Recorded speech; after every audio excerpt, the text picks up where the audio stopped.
Arestado ang tatlong magbabarkada na sangkot umano sa serye ng pagnanakaw sa Rizal at Quezon City. Aminado ang dalawang suspect sa krimen. Sabi naman ng isa, dadamay lang siya. May unang balita si Bea Pinlac. Sa kulungan na magpapasko ang tatlong magkakabarkada na sangkot umano sa serye ng pagnanakaw sa Rodriguez Rizal at sa Quezon City.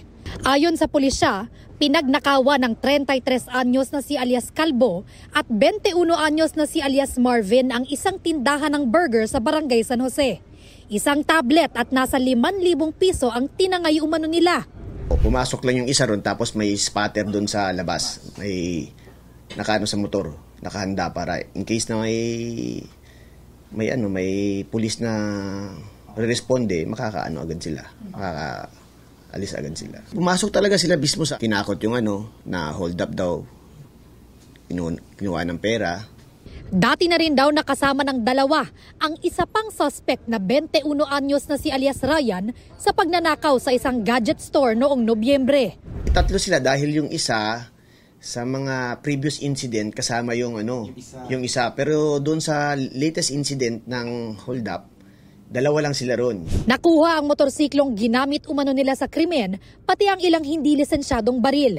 Hindi na na-recover ng pulisya ang mga ninakaw umanong gamit. Aminado sina alias Marvin at Calbo sa krimen. Dala lang ng pangangailangan namin yun, ma'am. Nagkaayayaan po kami pero hindi po namin sinasadya na gawin yun.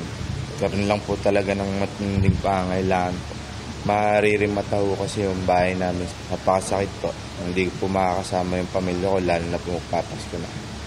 Paliwanag naman ni alias Ryan, nadamay lang siya. Kalaya ko lang din po kasi. Napasama lang po ako. Sa na lang po ako magbabaliwanag, sa korte na lang po. Mahaharap sa reklamong robbery at illegal possession of firearms ang mga suspect na nakakulong sa custodial facility ng Rodriguez Police.